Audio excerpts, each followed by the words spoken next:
Hi guys, thanks for joining me today. It's a very special show for me today. It is a 6-degree separation chat, or what we call 6-degree chats. And my special guest today is SHAM IBRAHIM. I don't know where to start. He is, to me, an icon in his own right. He is transformative.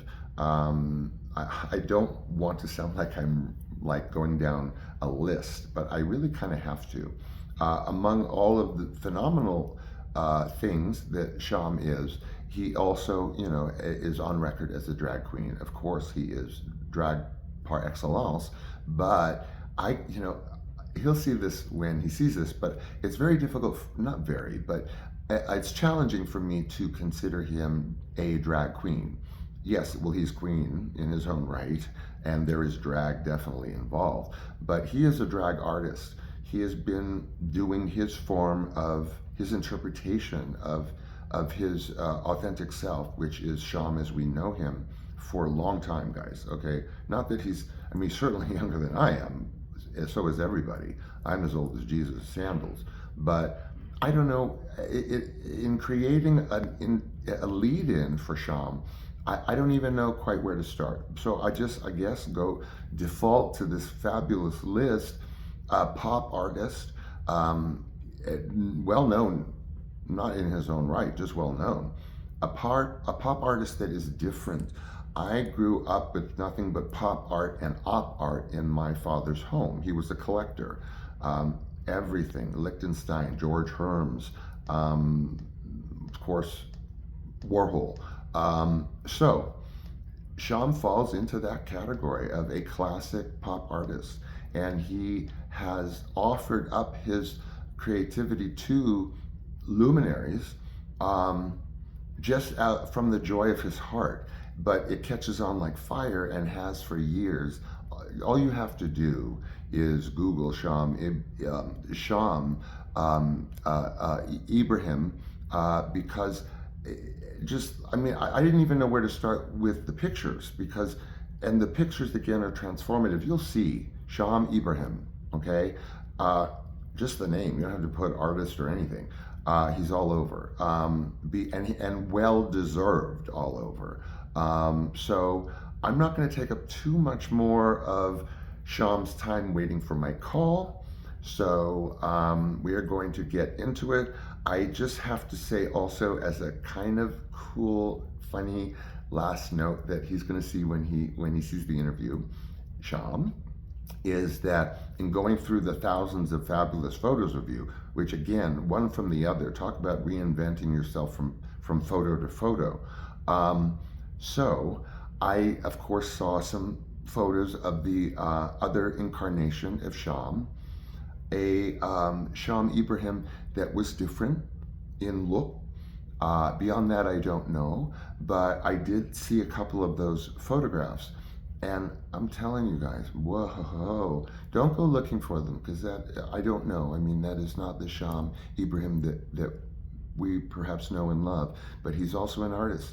There's photos of him in his studio. Not that drag precludes them from being an artist, but there was one picture in particular that I was like, whoa, it was like the first time seeing Johnny Depp's picture or something. And I swooned a little bit. I was like, whoa. So that is or was an incarnation of the wonderfulness, the painter, the drag artist, the luminary in his own right. And I don't know him, really. I followed him, and we're pen pals on Facebook, but beyond that, I don't know. A pen pal, I get starstruck in ways that most people don't. If I really am really enamored of you, excuse me, I'm putting him on the line, I get, in my own way, kind of starstruck. It's not the typical kind, but it is the Sham kind of starstruck, and so we're going to speak with Sham.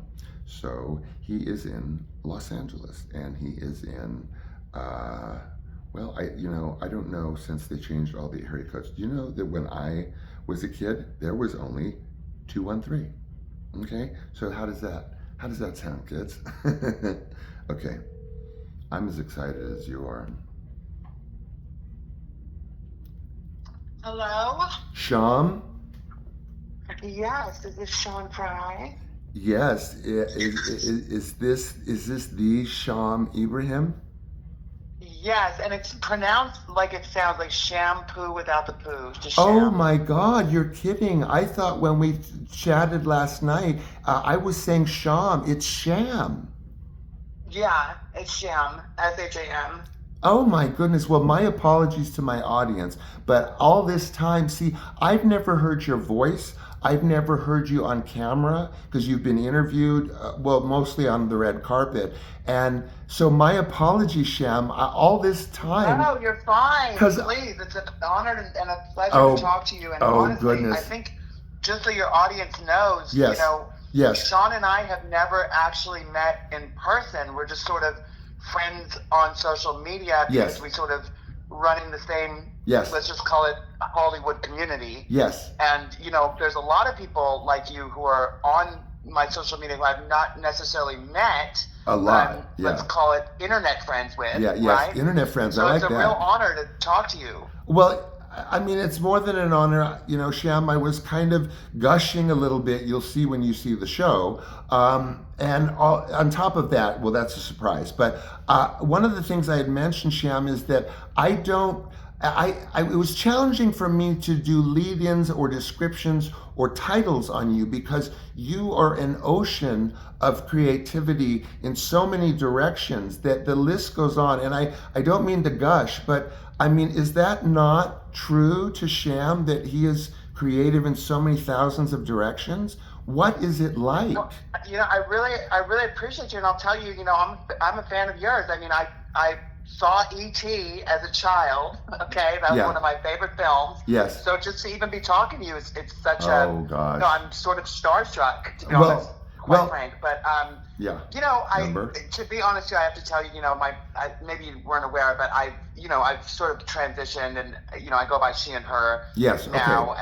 and I've lived quite the life. I mean, I think our stories are very different, in Right. the sense, but very similar. Right. In the sense that, like, the difference I would say is that you sort of started at the top, right? You were a child. Had you advantages. were thrust Yeah. into Yeah. something that was like so commercial and Commodified. so huge, Yeah. like a monstrosity, right? And Right. that's what started for you. Right. Right. Whereas for me, I have clawed and scratched and fought my way because I left home very young at 17. I didn't have the support of my parents. Right. This was the last thing they would have wanted me to do. Right. My parents are academics. Okay. Okay. So if I was even to become like Angelina Jolie, they would frown upon it. It would be, they would prefer that I was a scientist. Are they or a doctor? Or something.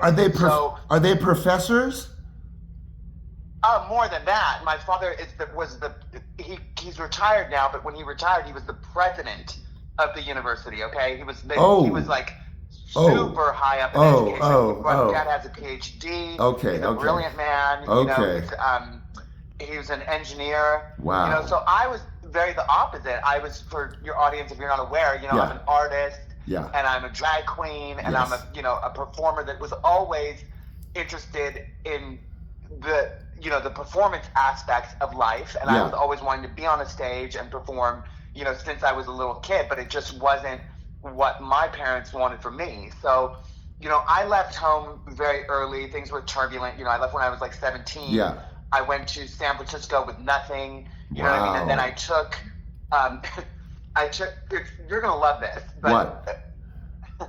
let me think how to start this. Okay, so when I was living in San Francisco, I was living very hand to mouth. Yes. And I wanted to be, with my community. Yes. And I was gay. I was, it was a very different time, right? Yes. It wasn't like now where it's so accepted. So the way I felt to find my community was like in the nightclub, right? Okay. And I was only 17, so I got myself a fake ID. I was very determined to leave home. I was working minimum wage jobs, right, to save the money to get out. Yeah.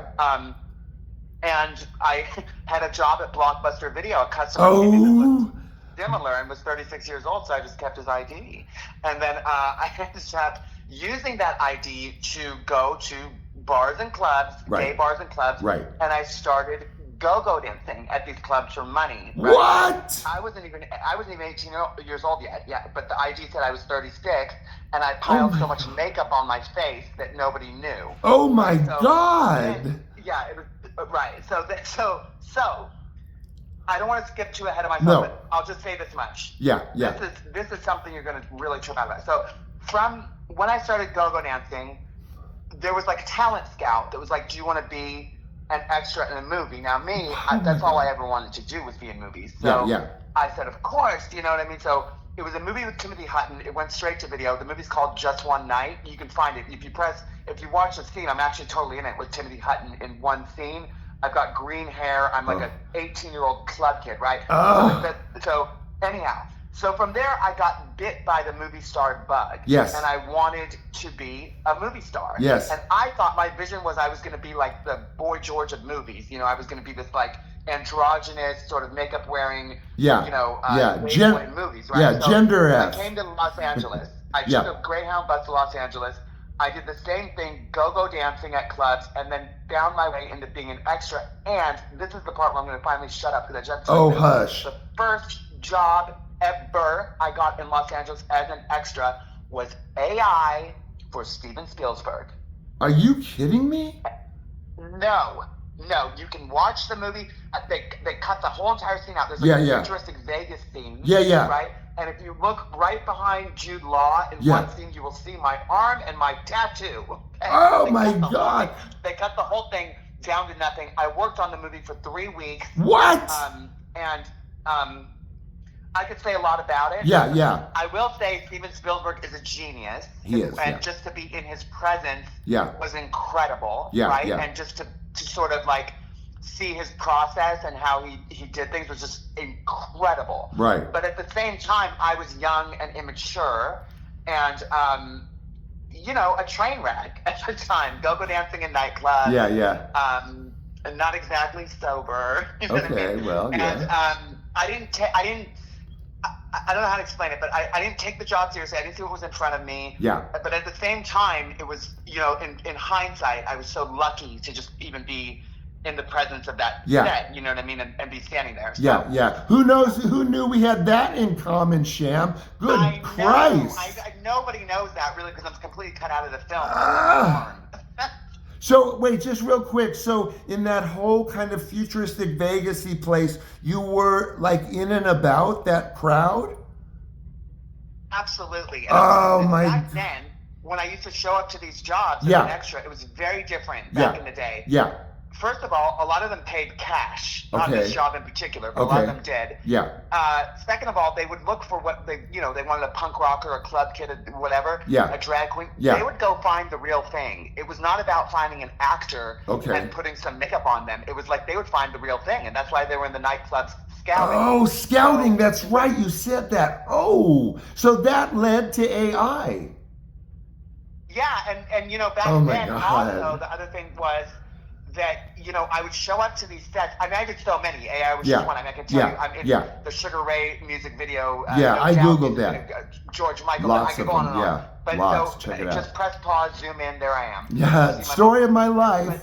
But I'll say this much. Back then, it was not as evolved as it is now. And like I said, my vision for myself was I was going to be this Boy George club kid actor. So I would show up to these jobs with 25 pounds of makeup on, bright red hair, standing on end, because I would spike it up, and and the first thing they would say is, tone it down. Tone it down. Take all that off. They hated it. You know what I mean? They hated it. Oh my God. It's so funny to see the evolution and where it's gone, but that back then it was like not acceptable whatsoever. Yeah, It cost me a lot of work, to be honest with you. Oh, I would God. show up like that, and some of them they would just be like, "Oh, not you." Yeah, exactly. Yeah, you don't get picked for the dodgeball team. You're the dodgeball. You're the Dodger.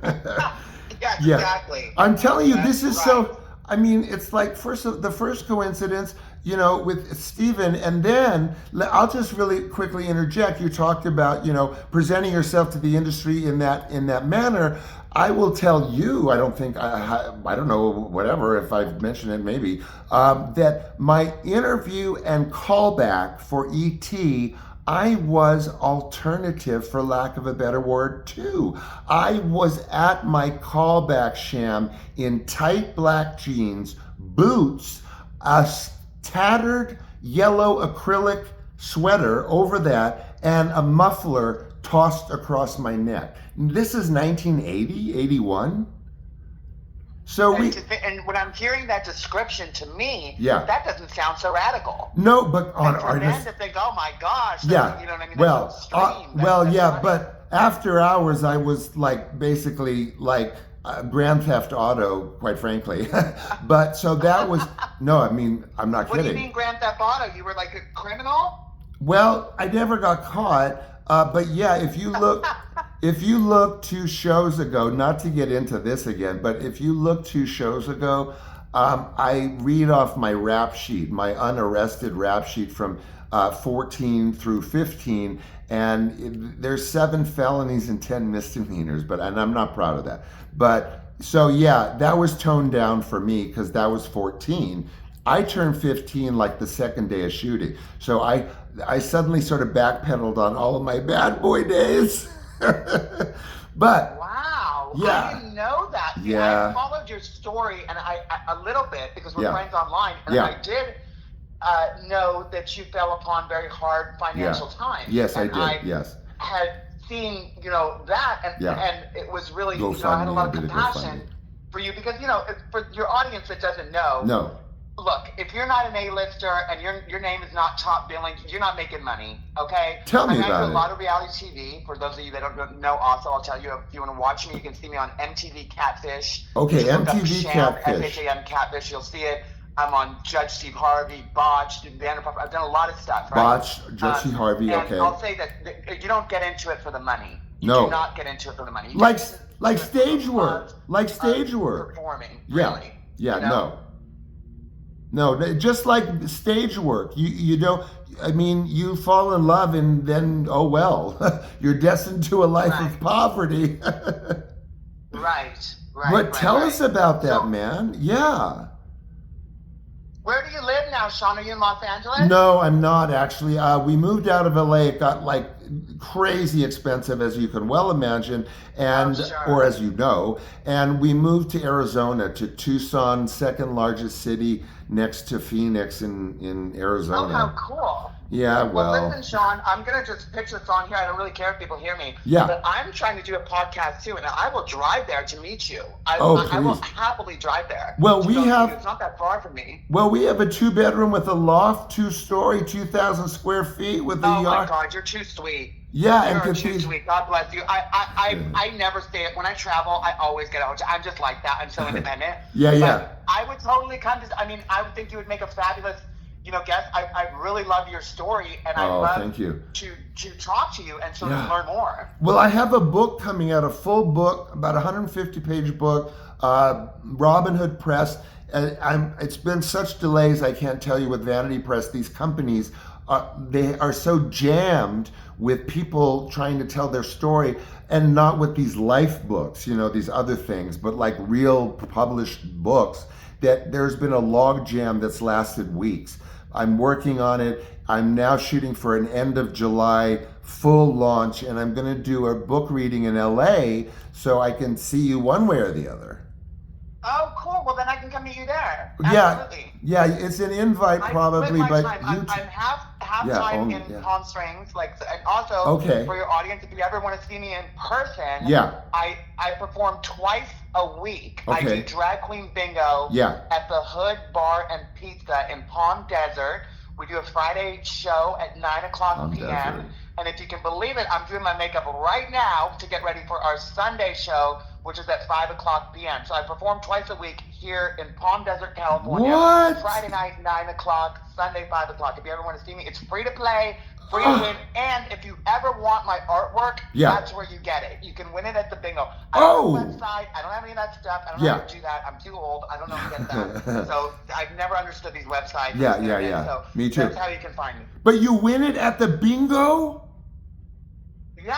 Oh my God, what an avenue for your work. Get away. Do you know, my husband and I lived in Palm Springs we lived there for 8 months, Sham, and our our our air conditioning bill, the first one was like $400 to keep our speakers from melting. And this was in Cathedral City anyway, whatever. But I loved every minute of it. So I'm all crazy. my money goes to Southern California Edison, all of it. It's crazy. I have a pool and an air conditioner in the summer. It's outrageous. It is outrageous. We had a pool too, so it was like after 6-7 months, I was like, you know what, we're out of here. I ducked out. We ducked out of there. I mean, we did it. Well, we just basically disappeared. There's no way. I was due for another bill, $450 a month, and that was back, good God, 95. So I don't know what. Now it's Kardashian prices. It's outrageous. Oh my God! I don't want to talk about. I mean, you know what I mean? It's ridiculous. It's craziness. You know, I think a lot of Americans are in this situation. I think we are not alone in that. We feel like we just work for the sake of working because we can never get ahead. Yeah. You know what I mean? So it's tough.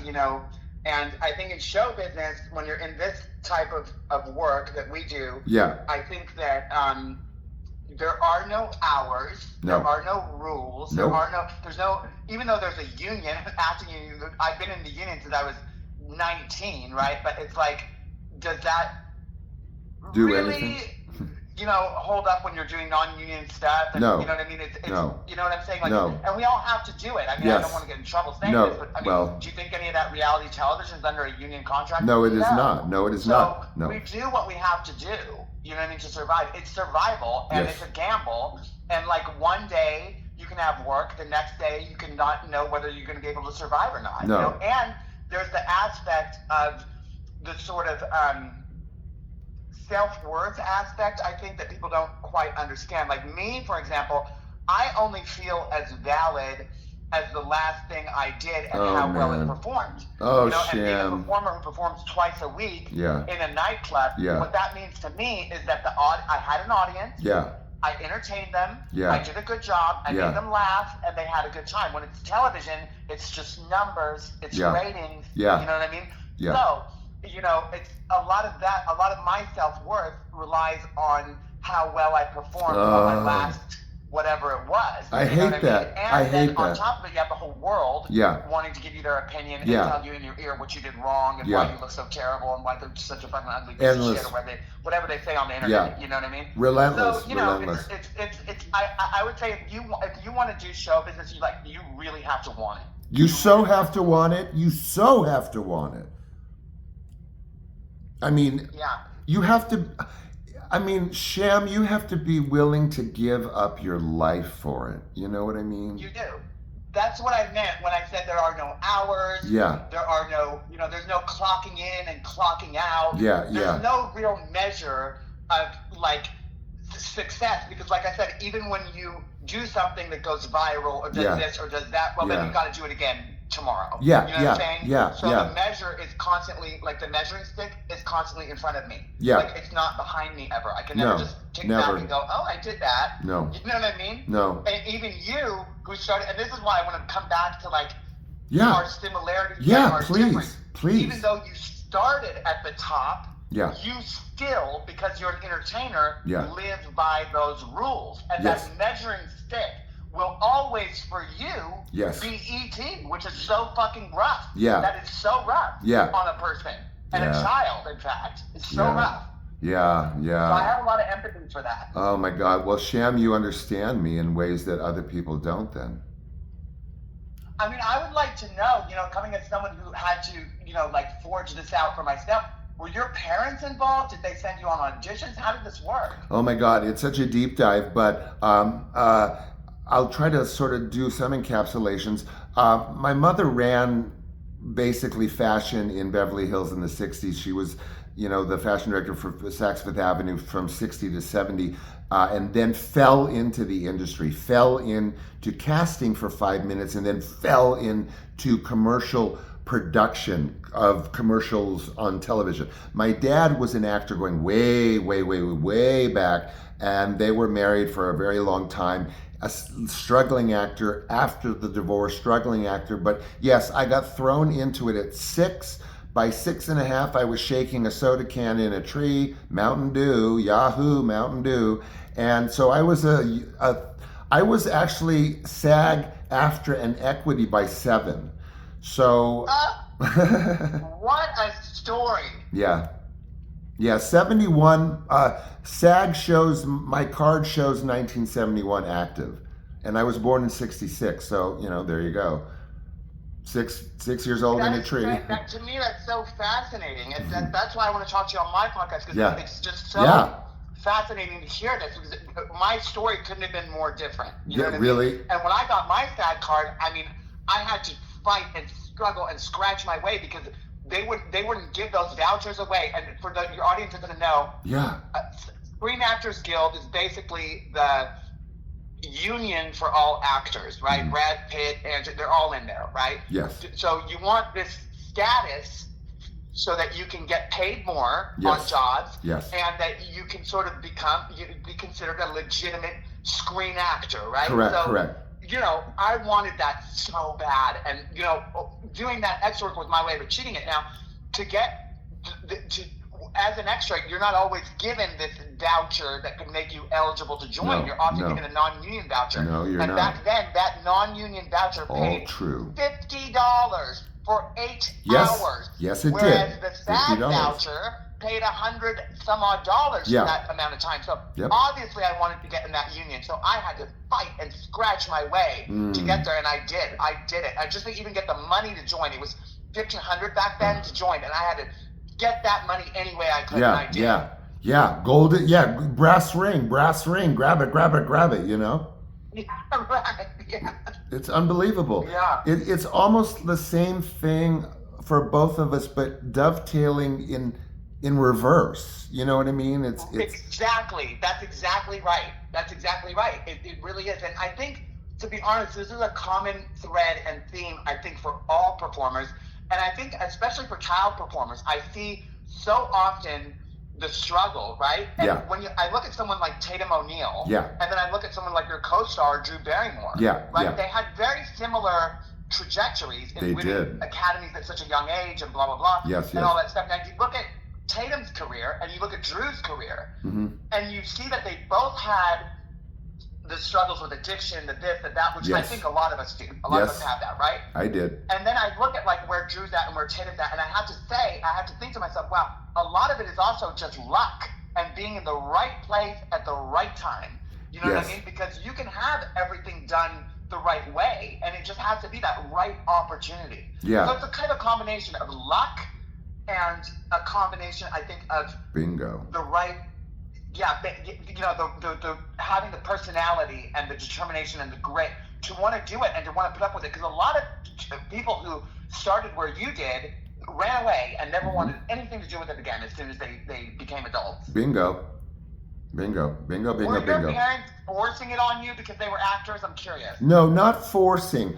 My mother, you're going to get a copy of my book soon anyway, but so you'll get the deep dive. But my mother was a force of nature, and I was really very much an ego extension of both of them. He was like a Leo, force of nature, actor, teacher, with a pedigree that's so all over the map, my mom. So it was sort of this natural progression into swimwear. You know what I mean? It was that kind of commodification, under wrap. You kind of get it. You're an actor, it's, if you can imagine sort of just sliding into it, it's sort of like mom's natural progression, dad's natural progression. It wasn't forced. I was just suddenly at auditions. In fact, I'll tell you something, Sham. I think you definitely don't have a natural talent yourself, because I don't think it would have gone where it did if you didn't. You know what? Even though, I would have had a natural inclination, as you're saying, to be an engineer, like my father, or a academic. Correct. But Correct. I slid into where I slid because this was my inclination. I think you had the right environment, and you slid into it because you had the gift already. Yes, this is true, but I had a lot of push, subterranean kind of, subtext, kind of like subconscious kind of push, and then I just kind of appeared in it. There's a lot of my life that I don't remember for reasons, but because my timing is off. We'll discuss offline. I'll send you, well, we'll talk about my book. But I had this kind of moment, like speaking of kind of where we're both coming from, in this reverse kind of manner, my kind of moment, and I want to find out about like your kind of moment, they had these children, kids of celebrity children fashion shows. So my mom was, kingpin of, Beverly Hills fashion. She did her fashion shows in Gaelic, Miss Progressive, because she was fluent in Gaelic. I'm half Irish. She was born in a village in the middle of nowhere. And I was in this fashion show. I believe Jamie Lee Curtis may have been in the same one, because Janet Leigh is at the end of the runway. And I have the picture. I found the picture the other day, Sham. And I'm this little Lord Fauntleroy kind of outfit. And all I remember is walking to the end of that runway, and there were so many lights flashing and cameras going, and Janet Leigh was sitting front row to my right at a banquet table, whatever, just staring at me. And then I'm looking at her and I'm looking at the lights, and I'm in this red velvet, and that was when something hit me unconsciously. You realized you had done it. Yeah, I get it. Yeah, and the weird, So do you get it? Yeah. I'll tell you this much for me. Yes, please. What's that? I said, please, I want your moment. Okay, so for me, it was like this. I mean, I've been photographed so many times. I've gone viral so many times. I Googled SHAM, Katy Perry. You'll see, because I'm an artist too. So I would make these artworks of celebrities, give them to the celebrities, and get in the news. And it happened so many times through the years, right? Yes. I have appeared in I don't know how many TV shows, music videos, commercials. Yeah. Like I said, you kind of got to press pause and zoom in, but there I am. Story of my life. And then once I started doing reality TV, which what got me into that was Lisa Vanderpump. Okay. I was giving this artwork to celebrities, and back in 2014, Lisa Vanderpump invited me to come on the show. It's season 2. I can't quite remember the episode number, but I come on there. It's very random, and I just give her artwork for no reason. They kept it in the cut. I thought they were going to completely cut it out. They kept it in there. And when they kept it in there, that was kind of my introduction to reality TV. Okay. Now, if I have to say when my moment was, that I felt like I left my mark in pop culture, still, after doing all that, I still did not feel it. Wow. I didn't feel it, to be quite frank and quite honest, until very recently. I would say about 2 years ago, when I did MTV Catfish. Yeah, absolutely. I'll tell you why. Okay. Because out of all the shit that I did, I never got recognized in the street. I never had anybody come up to me and say, I want a selfie. Oh my God, I saw you.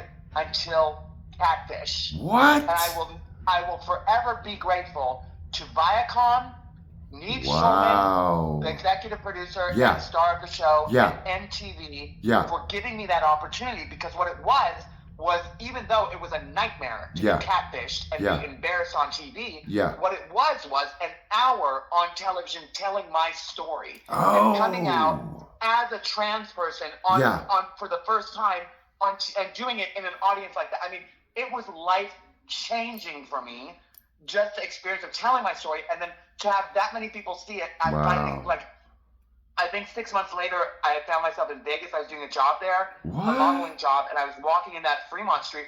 I couldn't even walk like 5 feet without people. Oh my God! I thought I captured a guy in a selfie. No. So that moment, it wasn't until then that I felt it. And let me tell you, it's very fleeting. It's very fleeting because I don't feel it anymore. Nope. I don't feel it anymore. Now, what I feel is I got to get back on TV. I got to do something. Oh my God. Oh my God. It's so very true. Fleeting. Yeah. Talk about here. That's when I finally felt it. Was when I was getting recognized. Let me throw in a quickie on mine too. On that same note, again, another similarity is I had that moment of like flash boom gone. Was I never got American fan mail, Sham. I got one letter, one American fan, and this was only right after ET came out. But I got buckets of fan mail from Japan, little girls. All unbelievable. And then that would tell you the international effect that you had. But especially people had to write mail. There was email. But the dovetail here is just like that moment on Fremont, mine disappeared and I never got one more fan letter. ever. You know, Sean, let me tell you this though. The fact is, we're both still alive. Yes, we And are. because we're both still alive, it means that there's always something for us to look forward to. Yeah. And you could be getting buckets of fan mail again, hun. Oh, Don't you worry about it. please. You're Oh, alive. listen. God put you here for a reason. Yeah. And you can make it all come back as fast as it went away. I believe that. If I didn't believe that, I wouldn't still be doing what I'm doing. Well, I think my book might do that, and I'm not out to sell it. I would give it away for free if I could, and I may. Cliffhanger. But that's you know, Sham. I mean, E.T. Okay, fine. We all know cultural, whatever. But this book, for me, in I don't know what is it going to be for us. Maybe it is the book. Maybe it's not. Are we going to be 60? What is going on, Sham?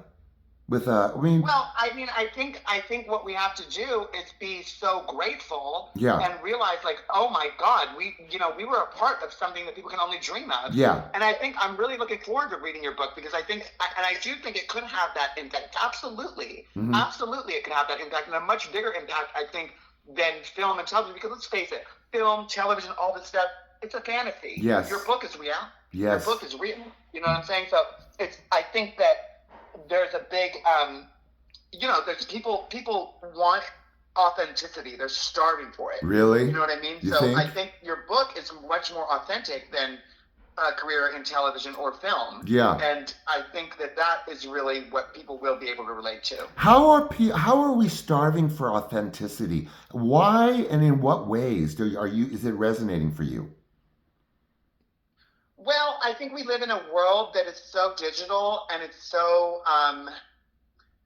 even though, for example, on the internet, I've been seeing these things where people do these skits where they're meant to look real, and then they're just totally fake, and they're doing it for clicks, and you know what I mean? Yeah. So I think we live in a world where we seek this approval all the time of people, giving us likes and clicks and, all this stuff.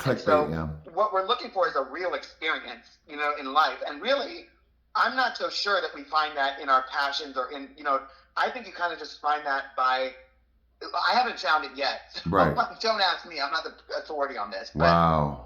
I think probably a Buddhist monk is the closest you're going to find to that. You know what I mean? Somebody who's just in nature, who's completely disconnected, who's completely, that's authenticity. Yes, right there. That's the real authenticity. Right there. Yeah, right there. Well, I guess that's where we need to get, but what does it feel like to have so many avenues for so many years of creativity shooting out of you in at least, what have we covered? 7 different directions.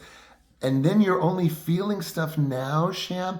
I mean, I barely knew what your name was or how to pronounce it, but I've been following you for years, hon.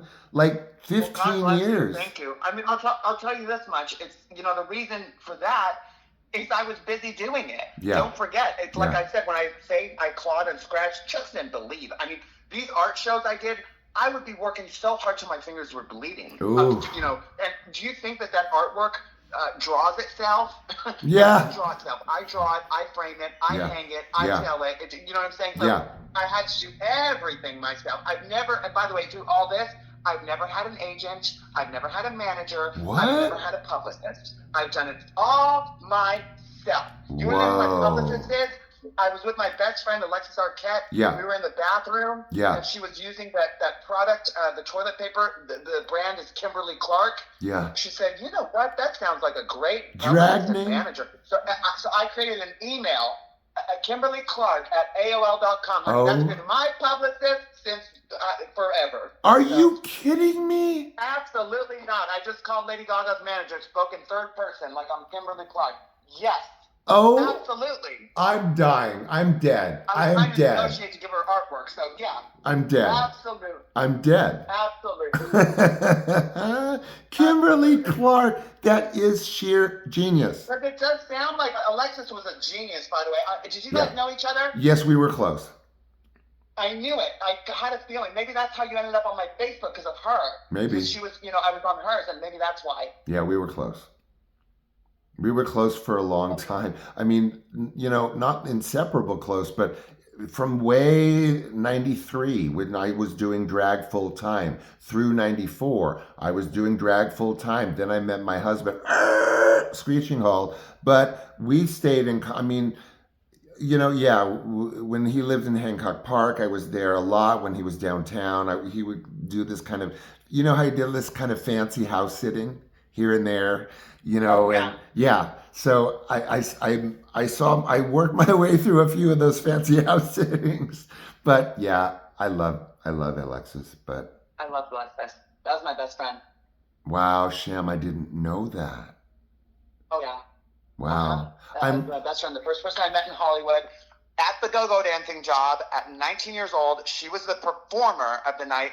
It was her and Holly Woodlawn, if you know who that is. Yes. Holly Woodlawn was an Andy Warhol superstar. Of course. I actually read her book. I was a big fan of hers too, and I could not believe I was in this dressing room with the, you know, star of Wedding Singer and Alexis Arquette, for those of you who don't know, was in The Wedding Singer, a huge film from a long time ago. And so I couldn't believe that I was in this dressing room with these two people that I admired and loved so much as a go-go dancer. And Holly Woodlawn wasn't very talkative, but Alexis was smoking a joint. Okay. And I love marijuana. So I was like, you know, smoke me out. And then we became just... That's Alexis. Right on that moment, we started talking about music. She had the best Fast Friends. Punk rock. And Fast Friends, everything. She was like a genius. Yes, she she knew was. All this super underground, cool stuff that I was into. So we became friends right then and there. And that was my best friend in Hollywood. Oh my God. Well, I want to say, Shem, I'm sorry for your loss.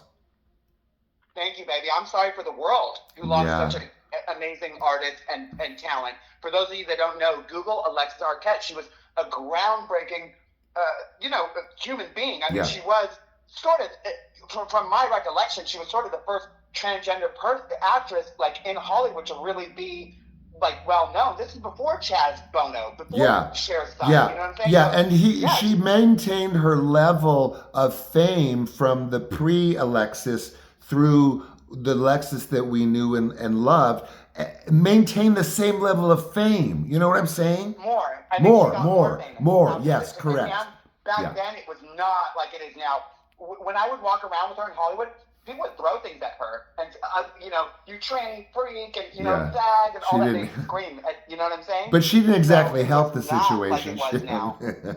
She was a little bit of an instigator, but yeah, I'll give you that. Oh, please. I can't tell you how many times the fights and the, oh my God. She slapped a guy one time. We were at the ballet, and the guy was, I don't know. What? I turned around, she slapped the guy. I thought he was going to beat the hell out of us. Oh. Running away. I couldn't believe it. Oh, no.